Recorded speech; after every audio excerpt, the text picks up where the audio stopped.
بسم اللہ الرحمن الرحیم۔ السلام علیکم۔ قرآن و دین کی جانب سے ایک نئی معلوماتی ویڈیو کے ساتھ انا میسج آپ کی خدمت میں حاضر ہے۔ امید کرتی ہوں کہ آپ ٹھیک ہوں گے اور آپ کے رمضان بہت اچھے جا رہے ہوں گے۔ اللہ تعالیٰ آپ کے رمضان میں آپ کی عبادت میں برکت عطا فرمائے اور آپ کی تمام جائز تمنائیں دعائیں قبول فرما، آمین ثم آمین۔ اس کے ساتھ ہی ہم یہاں پر ایک اہم مسئلے پر بات لے کر آئے ہیں جو کہ ویڈیو بنانا بہت ضروری تھا۔ وہ مسئلہ کیا ہے؟ وہ یہ ہے کہ کیا حائضہ عورت راتوں کی عبادت کر سکتی ہے، یا اگر طاق راتوں میں، یعنی طاق راتیں جو ہماری ہوتی ہیں آخری راتیں، لوگ زیادہ تر 27 رات کو پریفر کرتے ہیں۔ میں کہتی ہوں کہ طاق راتوں کا مطلب ہی یہی ہوتا ہے کہ ایک چھوڑ کے ایک رات، اسے طاق رات کہتے ہیں۔ جیسے کہ ہماری طاق راتیں ہوتی ہیں 23 سے 23، 25، 27، 29، ٹھیک ہے؟ تو یہ جو راتیں ہوتی ہیں 21 سے ویسے سٹارٹ ہوتی ہیں، 21، 23، 25، 27، 29، 5 راتیں ہوتی ہیں۔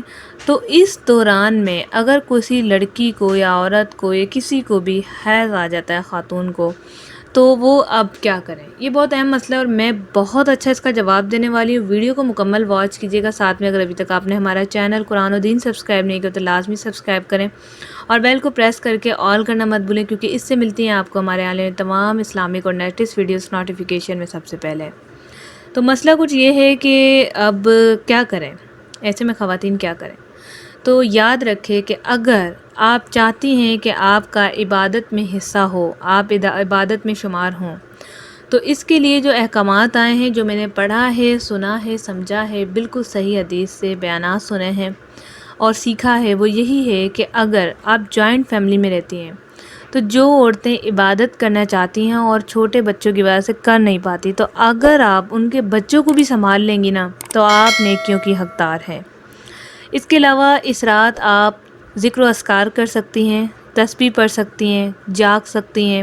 21، 23، 25 اور 27، 29، 5 طاق راتوں کی بات کر رہی ہوں۔ ہاں، آپ اعتکاف نہیں کر سکتی لیکن باقی دوسرے کام کر سکتی ہیں۔ جو نہیں کر سکتی پہلے وہ رکھ لیتی ہوں۔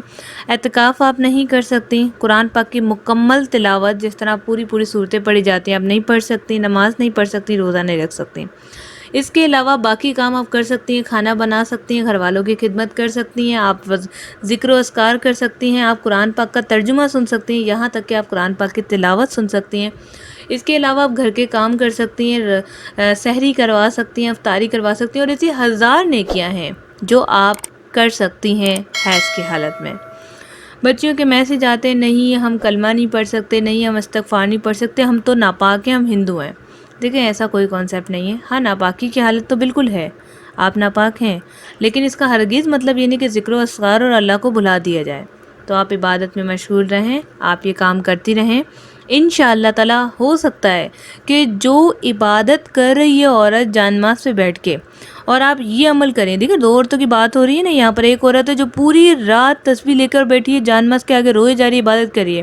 ایک وہ عورت ہے جو بڑی ندامت میں مشغول ہے کہ یا اللہ کاش مجھے یہ رات مل جاتی، اور اس کے باوجود وہ جاگ رہی ہے، ذکر و اذکار کر رہی ہے، لوگوں کے بچوں کو سنبھال رہی ہے، گھر کے لیے کھانا بنا رہی ہے۔ ہو سکتا ہے کہ جان ماز والی کی دعا کے بجائے اللہ تعالیٰ آپ کی دعائیں سن لے، اس رات آپ کی بخشش ہو جائے۔ تو اس لیے ان طاق راتوں کو جانے نہ دیں، فضول کی بے بنیاد باتوں کی وجہ سے ان راتوں کو جانے نہ دیں۔ میری آپ تمام لوگوں سے ریکویسٹ ہے کہ آپ ان راتوں کو جانے نہ دیں اس سوچ میں کہ مجھے حائضہ ہوں، میں نہیں کر سکتی۔ تو آج میں نے آپ کو کلیئرلی بتا دیا ہے۔ اس ویڈیو کو زیادہ سے زیادہ لائک کر کے شیئر کریں تاکہ جو بچیاں اتنے سالوں سے اپنی راتیں خراب کر رہی ہیں وہ اس ویڈیو کو دیکھ کے ہمت لائیں اور عبادت کریں۔ تو اس ویڈیو کو ضرور لائک کیجیے گا، شیئر کیجیے گا، صدقہ جاریہ سمجھ کر اپنے واٹس ایپ اور فیس بک گروپ میں۔ اسٹیٹس ہو تو اسٹیٹس بھی لگا دیں۔ اللہ تعالیٰ آپ کو اس کا اجر دے گا۔ اپنا بہت سارا خیال رکھیے گا۔ السلام علیکم ورحمۃ اللہ۔